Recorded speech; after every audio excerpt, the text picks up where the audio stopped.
किसी का पैसा और शोहरत देखकर उसको किस्मत वाला कहने से पहले अब जरा रुक जाइएगा। हिंदी सिनेमा के 5 बेमिसाल अभिनेताओं के पास भी ये सब था। शोहरत ऐसी कि पूरा देश पहचानता, दौलत इतनी कि मुंबई में कई बंगलों और विदेशी गाड़ियों के मालिक थे, इज्जत ऐसी कि राष्ट्रपति से लेकर प्रधानमंत्री तक मिलने को बुलाया करते। मगर इन पांचों का अंत जानकर ही आप चौंक उठेंगे। ना दौलत बचा पाई, ना शोहरत। वीडियो देखिए और फिर फैसला कीजिए, आप इन पांचों अभिनेताओं को क्या कहेंगे, खुश नसीब या बदनसीब। आइए हम आपको बताते हैं। सबसे पहले सुनाते हैं सदाशिव अमरापुरकर की दर्दनाक कहानी। वैसे तो बॉलीवुड के कई सारे मशहूर विलन हुए, लेकिन सदाशिव अमरापुरकर की जगह कोई नहीं ले सका। उनका एक डायलॉग, काला नाग हूं मैं तो, एक समय सबकी जुबान पर रहता था। 11 मई 1950 के दिन महाराष्ट्र के अहमदनगर में वो पैदा हुए थे। ब्राह्मण परिवार में पैदा हुए सदाशिव का असली नाम गणेश कुमार था। प्यार से घरवाले उनको तात्या बोला करते थे। सदाशिव के बॉलीवुड में आने का किस्सा बड़ा रोचक है। एक्टिंग तो शुरू से ही उनकी पहली पसंद थी। इसी वजह से बहुत छोटी उम्र में ही उन्होंने थिएटर करना शुरू कर दिया था। मगर नासिक की गलियों में उन्होंने ऑटो भी खूब चलाया। बात उन दिनों की है जब वो इंडियन नेशनल थिएटर से जुड़े थे और इसी संस्था के एक नाटक हैंड्स अप में इंस्पेक्टर का किरदार निभा रहे थे। इत्तेफाक से निर्देशक गोविंद निहलानी वहीं मौजूद थे। सदाशिव के अभिनय ने निहलानी को खुश कर दिया। शो खत्म हुआ और निहलानी सदाशिव के पास आए और फौरन ही उनको अपनी फिल्म अर्ध सत्य में रोल दे दिया। सदाशिव अमरापुरकर को लगा था कि निहलानी उन्हें इंस्पेक्टर की भूमिका देंगे, लेकिन यहाँ उन्हें मिला विलन का रोल। मगर पहली ही फिल्म से उन्होंने सफलता के झंडे गाड़ दिए। उनको इस फिल्म के लिए सर्वश्रेष्ठ सहायक अभिनेता का फिल्म फेयर अवार्ड मिला। इसके बाद तो बेजोड़ अभिनेता ने पीछे मुड़कर नहीं देखा। सड़क फिल्म में महारानी का किरदार तो लोग आज भी नहीं भूल सके हैं। वहीं इंस्पेक्टर गोडबोले बनकर भी उन्होंने खूब तालियां बटोरी। पुराना मंदिर का वॉचमैन भी उन्होंने काफी बेहतरीन निभाया। ऐलान जंग में उनका डायलॉग काला नाग हूं मैं खूब मशहूर हुआ था। अभिनेता धर्मेंद्र उनको अपने लिए बहुत लकी मानते थे। इसी वजह से दोनों ने साथ में 11 फिल्मों में काम किया। निजी जीवन की बात करें तो सदाशिव ने साल 1973 में सुनंदा नाम की लड़की से शादी की थी। दोनों की एक बेटी रीमा हुई, जो मराठी फिल्मों की जानी मानी प्रोड्यूसर हैं। दोस्तों, अब आपको बताते हैं कि इतने महान अभिनेता की मौत कैसे हुई। सदाशिव अमरापुरकर को कम उम्र में ही फेफड़ों की गंभीर बीमारी ने जकड़ लिया था। उनको सांस लेने में बहुत परेशानी होती थी। इसी वजह से उन्होंने सिनेमा से भी दूरी बना ली थी। वो 2 साल के लिए अमेरिका भी चले गए। काफी इलाज होता रहा, मगर उनकी बीमारी दूर नहीं हो रही थी। साल 2014 उनके लिए बहुत खराब रहा। तबीयत बहुत बिगड़ गई। उनको अस्पताल में भर्ती करवाया गया। फिर वो डिस्चार्ज हो गए थे, मगर अक्टूबर में फिर से उनको फेफड़ों के इन्फेक्शन ने घेर लिया। वो सांस ही नहीं ले पा रहे थे। इसी वजह से उनको अस्पताल ले जाया गया। वहां भी कोई दवाई असर नहीं कर रही थी।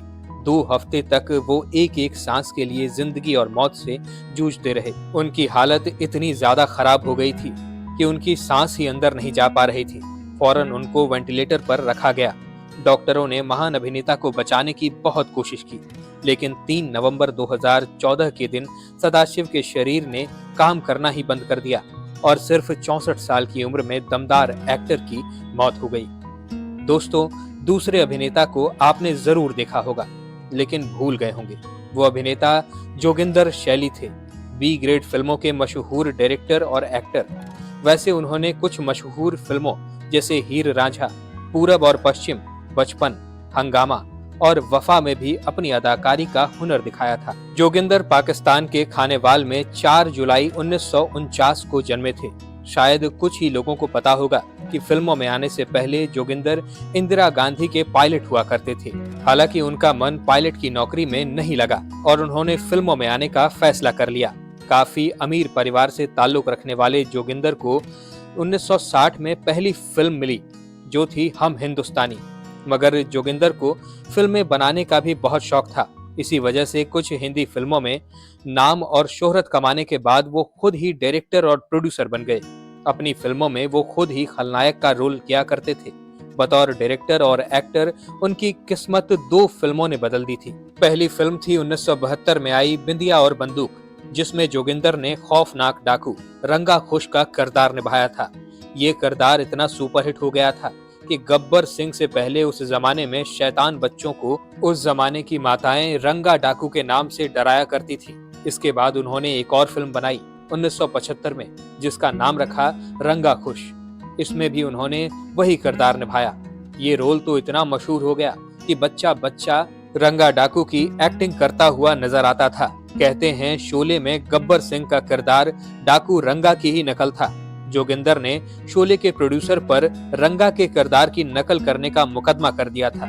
उनके किरदार लाख सिंह, दिलावर सिंह और शैतान सिंह भी काफी मशहूर हुए थे। जोगिंदर को उस जमाने की बी ग्रेड फिल्मों का बादशाह कहा जाता था। वैसे उनकी फिल्मों में कोई खास कहानी नहीं हुआ करती थी। अजीब किरदार, अजीब डायलॉग की वजह से उनको बुरे डायरेक्टरों की लिस्ट में रखा गया था। फिर भी उनकी फिल्मों का एक खास वर्ग था जो उनके काम का दीवाना था। जोगिंदर की कुछ फिल्में जैसे खूनी तांत्रिक, मेरी जंग का ऐलान, गंगा औरंगा, कौन करे कुर्बानी, गीता मेरा नाम, जागो, हुआ सवेरा ने थोड़ी कामयाबी जरूर हासिल की थी। दोस्तों, बी ग्रेड फिल्मों के बादशाह कहे जाने वाले जोगिंदर का अंत बहुत बुरा हुआ। फिल्मों में डरावने रोल करने वाले जोगिंदर असल में सौम्य इंसान थे। उनके परिवार में पत्नी के अलावा 2 बेटे और एक बेटी थी। सभी मुंबई में ही रहा करते थे। बहुत कम उम्र में ही जोगिंदर की तबीयत खराब रहने लगी। डॉक्टरों ने चेक किया तो पता लगा कि इनकी किडनी खराब हो गई है। इलाज का भी कोई असर नहीं हुआ और धीरे धीरे जोगिंदर की बीमारी बढ़ती गई। किडनी के बाद उनका लिवर भी खराब होने लगा। किडनी और लिवर दोनों की खराबी ने उनका अंतिम समय बहुत खराब कर दिया था। वो बेड से उठ तक नहीं पाते थे। बहुत इलाज हुआ, लेकिन 15 जून 2009 को सिर्फ 59 साल की उम्र में उनकी दर्दनाक मौत हो गई। तीसरे अदाकार की तो जितनी तारीफ की जाए उतनी कम। जिस फिल्म में आते बड़े बड़े हीरो भी फीके पड़ जाते थे। याद रह जाते अमजद खान और उनके किरदार, शोले का गब्बर सिंह, चरस का रॉबर्ट, देश परदेश का अवतार सिंह, राम बलराम का सुलेमान सेठ। किन किन किरदारों की बात की जाए, मगर कम ही लोगों को पता होगा कि 70 और 80 के दौर का सबसे बड़ा खलनायक को पिता हीरो बनाकर लॉन्च करने वाले थे।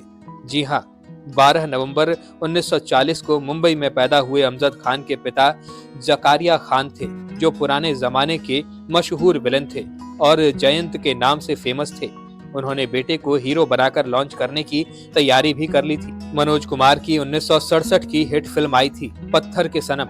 इस फिल्म को 2 साल पहले 1965 में जयंत बनाने जा रहे थे, अपने पैसे लगाकर सिर्फ बेटे को इस फिल्म से लॉन्च करने के लिए। उन्होंने तो अमजद का स्क्रीन नाम तक सोच लिया था कि नीरज, मगर होना कुछ और ही था। ऐसे में जयंत की योजना सफल ना हो सकी और मनोज कुमार के पास चली गई। खैर, अमजद खान का जीवन बदला 1975 में, जब उनको वो किरदार मिला जो उनकी पहचान बन गया। रमेश सिप्पी फिल्म बनाने जा रहे थे। हीरो हीरोइन सब फाइनल। विलेन के किरदार के लिए डैनी को लेना था, मगर डैनी उन दिनों धर्मात्मा फिल्म में बिजी थे। उन्होंने मना कर दिया तो सिप्पी ने फिर तलाश शुरू कर दी। एक दिन अमजद उनके एक शो में एक्टिंग करते हुए दिखे। बस सिप्पी को अमजद पसंद आ गए और किरदार मिल गया। फिल्म का नाम था शोले। गब्बर सिंह के किरदार में खलनायक बनकर क्या आए, पूरे बॉलीवुड के खलनायकों की छुट्टी हो गई। हर ओर अमजद खान। फिर तो उनकी एक से बढ़कर एक फिल्में आई। विलेन के रोल में अमजद खान ने खूब नाम कमाया। उनकी अदाकारी का हाल भी ऐसा था कि दर्शक सचमुच का खलनायक समझकर गालियां दिया करते थे। शायद अनजाने में दी गई कुछ बद्दुआएं ही इस महान अभिनेता को लगने लगी। अमजद खान को कसरत का खूब शौक था। 3-4 घंटे कसरत करते, बैडमिंटन भी खूब खेलते, मगर फिर शायद अनजाने में ही बद्दुआएं लगने लगी। 80 का दशक चल रहा था। अचानक एक दिन अमजद खान का एक्सीडेंट हो गया। 11 पसलियां और पैर की हड्डी टूट गई। 3 महीने तक बेड पर पड़े रहे। डॉक्टर उन्हें 3 साल तक किसी भी तरह की कसरत न करने का आदेश दे चुके थे। साल भर ही बीता था कि इस बार भीषण हादसा हो गया। ये बात 1985 की है। वो एक फिल्म की शूटिंग के सिलसिले में मुंबई से गोवा जा रहे थे। इसी दौरान रास्ते में उनकी गाड़ी पलट गई। अमजद को इस हादसे में इतनी भयंकर चोटें लगी कि वो कोमा में चले गए। बड़ी मुश्किल से वो कुछ समय बाद होश में तो आए, लेकिन टांग टूट गई थी तो फिर बिस्तर पर आ गए। कुछ ठीक हो रहे थे कि इस बार उनके मुंह के बाएं हिस्से को लकवा मार गया। डॉक्टरों ने उनको 3 महीने तक स्टेरॉइड पर रखा। इन दवाइयों के बहुत गंभीर साइड इफेक्ट होने लगे। वजन भी बहुत ज्यादा बढ़ने लगा। कसरत कर नहीं सकते थे। ऐसे में बस कुछ ही साल में अमजद खान की हालत बहुत खराब हो गई। 27 जुलाई 1992 के दिन उनको इतना मेजर हार्ट अटैक पड़ा कि बस 55 साल की उम्र में उनकी मौत हो गई। चौथा अभिनेता बड़ा खास था। दोस्तों, पुरानी हिंदी फिल्मों में अमजद खान जैसा ही एक विलन दिखा करता था। लोग उनको भी अमजद खान ही समझते थे, मगर वो इम्तियाज खान थे, अमजद खान के सगे भाई। इसी वजह से दोनों का चेहरा बहुत मिलता जुलता था। इम्तियाज खान पाकिस्तान के पेशावर में 15 अक्टूबर 1942 को जन्मे थे। पिता जकारिया खान और मां का नाम कामरान सुल्तान था। जकारिया खान भी हिंदी सिनेमा के महान अभिनेता थे, जो जयंत के नाम से लोगों के बीच मशहूर हुए थे। इम्तियाज के बाद सैयद अहमद खान एक पठानी पेशावर परिवार के थे और अलवर के महाराजा जय सिंह के एडीसी हुआ करते थे। बंटवारे के बाद पूरा परिवार भारत आ गया था। इम्तियाज ने शुरुआती पढ़ाई मुंबई के बांद्रा के सेंट एंड्रियो हाई स्कूल से की। बाद में आरडी नेशनल कॉलेज में ग्रेजुएशन किया था। इम्तियाज के फिल्मों में विलन बनने की कहानी भी बड़ी दिलचस्प है। असल में वो कभी एक्टिंग करना ही नहीं चाहते थे। उनका शौक डायरेक्टर बनने का था। वो कॉलेज के दिनों में भी नाटकों का डायरेक्शन किया करते थे। हालांकि वो 1951 में आई नाज़नीन से लेकर कई फिल्म में बाल कलाकार के रूप में काम कर चुके थे, मगर फिर भी वो फिल्म निर्देशक ही बनना चाहते थे। इसी वजह से इम्तियाज 1962 में मशहूर डायरेक्टर के आसिफ की फिल्म लव एंड गॉड में असिस्टेंट डायरेक्टर बन गए, मगर फिल्म पूरी नहीं हो पाई क्योंकि इसके मुख्य अभिनेता गुरुदत्त की अचानक मौत हो गई थी। काफी भटकने के बाद इम्तियाज को बतौर डायरेक्टर एक फिल्म मिली, जिंदगी की राहें, मगर अफसोस कि वो फिल्म भी नहीं बन सकी। इसके बाद तो इम्तियाज का बहुत बुरा दौर शुरू हो गया। ना काम था, ना ही पैसा। फिर एक दिन अचानक उनकी किस्मत पलटी। 1972 में रामसे ब्रदर्स ने उनको अपनी फिल्म में विलन का रोल ऑफर कर दिया। इम्तियाज ने भी बिना सोचे समझे ऑफर कबूल कर लिया। फिल्म थी 2 गज जमीन के नीचे और ये फिल्म रिलीज होते ही सुपरहिट हो गई। इम्तियाज भी पहली ही फिल्म से लोगों के बीच मशहूर हो गए। इसके बाद तो प्रोड्यूसरों की उनके घर पर लाइन लगने लगी। जख्मी, काला सोना से लेकर यादों की बारात जैसी फिल्में उनके पास आ गईं और वो हिंदी सिनेमा के मशहूर विलन बन गए। उन्होंने रामसे ब्रदर्स की कई फिल्मों में काम किया। इनमें अंधेरा, दरवाजा, डाक बंगला और तहखाना जैसी फिल्में हैं। वहीं धर्मात्मा फिल्म में उनके किरदार की बहुत तारीफ हुई थी। बस उनको एक ही बात का सारी जिंदगी मलाल रहा कि लोग उनको उनके नाम से नहीं बल्कि अमजद खान के भाई के रूप में ज्यादा पहचानते थे। इम्तियाज की निजी जिंदगी की बात करें तो उन्होंने कृतिका देसाई से शादी की थी। वो भी मशहूर अदाकारा हैं। दोनों की एक बेटी है जिसका नाम आयशा खान है। कृतिका और इम्तियाज की जोड़ी बेमेल थी। दोनों के बीच 25 साल का फासला था। दोनों के धर्म भी अलग अलग थे। इम्तियाज को जहां नॉनवेज खाने का बहुत शौक था, वहीं कृतिका शुद्ध शाकाहारी थी। फिर भी दोनों के बीच बहुत प्यार था। दोस्तों, अब हम आपको इम्तियाज खान की मौत के दिन की जानकारी देते हैं। समय के साथ उनको दिल की गंभीर बीमारी ने घेर लिया था। वो दवाइयों के सहारे जिंदगी गुजार रहे थे। 15 मार्च 2020 का वो दिन। इम्तियाज और कृतिका ने घर पर पार्टी रखी थी। कई मेहमान आए हुए थे। पार्टी जोरों पर थी कि अचानक इम्तियाज की तबीयत बिगड़ गई। उनका ब्लड प्रेशर बहुत लो हो गया था। उन्होंने मेहमानों से माफी मांगी और अपने कमरे में सोने चले गए।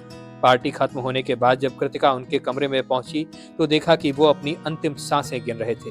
इम्तियाज ने कृतिका का हाथ पकड़ा और बोले कि अब मैं जा रहा हूँ। इतना कहते ही उनको बहुत तेज दिल का दौरा पड़ा और वो सांस नहीं ले पाए। कुछ ही देर में पत्नी के सामने ही उनकी मौत हो गई। 5वां कलाकार शानदार जानदार था। दोस्तों, 60 और 70 के दशक में हिंदी सिनेमा में एक गंजे विलन का नाम बड़ा हुआ करता था। वो था शेट्टी। सावला गुस्सैल चेहरा और टकला सिर। वो जब भी फिल्म में एंट्री करते, दर्शक खुद ब खुद डर जाते थे। वैसे उनका असली नाम मड्डू बाबू शेट्टी यानी एमबी शेट्टी था, मगर सिनेमा में उनकी पहचान के लिए बस शेट्टी ही काफी था। 1 जनवरी 1931 कोलोर में वो पैदा हुए थे। पिता बहुत गरीब थे, फिर भी बेटे को पढ़ाना चाहते थे, मगर शेट्टी का मन पढ़ाई में नहीं लगता था। इसीलिए कम उम्र में ही उनको खुद की जिम्मेदारी उठाने को बोल दिया गया। शेट्टी भी मंगलौर छोड़कर मुंबई चले आए। वहां वो काम की तलाश में भटकने लगे। तो काउंट ग्रीन नाम के होटल में उनको वेटर की नौकरी मिल गई।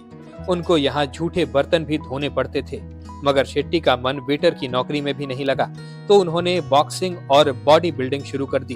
बॉक्सिंग में शेट्टी के जबरदस्त कमाल कर दिखाया। वो इतने अच्छे बॉक्सर बन गए कि एक के बाद एक कई टूर्नामेंट जीत गए। तकरीबन 8 सालों तक एमबी शेट्टी ने बॉक्सर के तौर पर काम किया। इसी बीच किसी ने उनसे फिल्मों में जाने को कहा। शेट्टी ने भी थोड़ी मेहनत की तो उनको उस दौर के मशहूर फाइट मास्टर अजीम ने अपना असिस्टेंट बना लिया।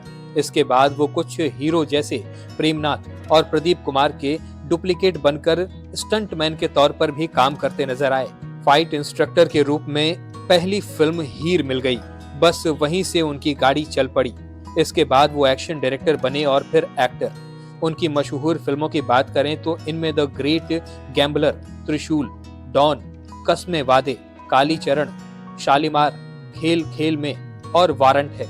शेट्टी की निजी जिंदगी की बात करें तो उन्होंने 2 शादियां की थी। पहली बीवी का नाम विनोदिनी था, जिससे उनको 2 बेटे और 2 बेटियां हुई। दोनों बेटे उदय और हृदय शेट्टी फिल्म लाइन से जुड़े हुए हैं। वहीं दूसरी शादी उन्होंने रत्ना नाम की लड़की से की थी। दरअसल रत्ना शेट्टी की असिस्टेंट हुआ करती थी और शेट्टी जिस फिल्म में एक्शन डायरेक्टर होते, रत्ना भी उसमें स्टंट करती थी। फिल्म शोले में उन्होंने हेमा मालिनी के लिए कई खतरनाक स्टंट किए थे। दोनों के एक बेटा रोहित और एक बेटी महक हुए। रोहित शेट्टी भी मशहूर डायरेक्टर प्रोड्यूसर हैं। दोस्तों, इतने महान खलनायक की मौत बहुत दर्दनाक हुई। एमबी शेट्टी के जीवन में 2 हादसे हुए जिन्होंने उनकी जिंदगी बर्बाद कर दी। पहला हादसा 1980 में हुआ। एक फिल्म बन रही थी बॉम्बे 55 माइल्स। इसके एक्शन डायरेक्टर शेट्टी थे। एक सीन होना था जिसमें शत्रुघ्न सिन्हा को ऊंचाई से आग को पार करके छलांग लगानी थी। स्टंट के लिए शेट्टी ने अपने असिस्टेंट मंसूर को उनका डुप्लीकेट बनाया और छलांग लगवाई। टाइमिंग में गलती हो गई और मंसूर सीधा आग में गिर गया। उनकी मौत हो गई। शेट्टी उस हादसे का जिम्मेदार खुद को मानते थे। इसी वजह से वो डिप्रेशन में चले गए। पहले से ही शराब के शौकीन शेट्टी इस हादसे को भुलाने के लिए दिन रात शराब के नशे में डूबे रहते थे। उन्होंने काम पर जाना बंद कर दिया और शराब में ही डूबे रहे। काम ना करने की वजह से वो कंगाल हो गए और पत्नी को घर चलाने के लिए फिल्मों में छोटे मोटे रोल करने पड़े। इसी बीच दूसरा हादसा उनके घर पर ही हो गया। शेट्टी बाथरूम में नहाकर बाहर निकल रहे थे। अचानक उनका पैर फिसल गया और वो गिर गए। इससे उनके कूल्हे की हड्डी टूट गई। पहले ही शराब ने शरीर को खोखला कर दिया था। ऊपर से इस हादसे के बाद वो कभी उबर ही नहीं पाए। उनका शराब पीना बढ़ता गया और शेट्टी का लीवर पूरी तरह खराब हो गया। 23 जनवरी 1982 के दिन सिर्फ 51 साल की उम्र में शेट्टी की लीवर फेल होने की वजह से मौत हो गई। दोस्तों, इनमें से कौन सा कलाकार आपको याद है या किसी कलाकार की कोई फिल्म याद हो तो हमें कमेंट्स में जरूर बताइएगा। ये उनके लिए एक श्रद्धांजलि होगी। दोस्तों, आपको ये जानकारी कैसी लगी हमें ये भी कमेंट्स में बताइएगा। और अगर ये जानकारी पसंद आई हो तो वीडियो को लाइक करिएगा। और अगर आप हमारे चैनल वारिधि मंथन पर नए हैं तो इसे सब्सक्राइब करके बेल आइकन दबाना बिल्कुल मत भूलिएगा। वीडियो में अब तक बने रहने के लिए आपका बहुत बहुत शुक्रिया।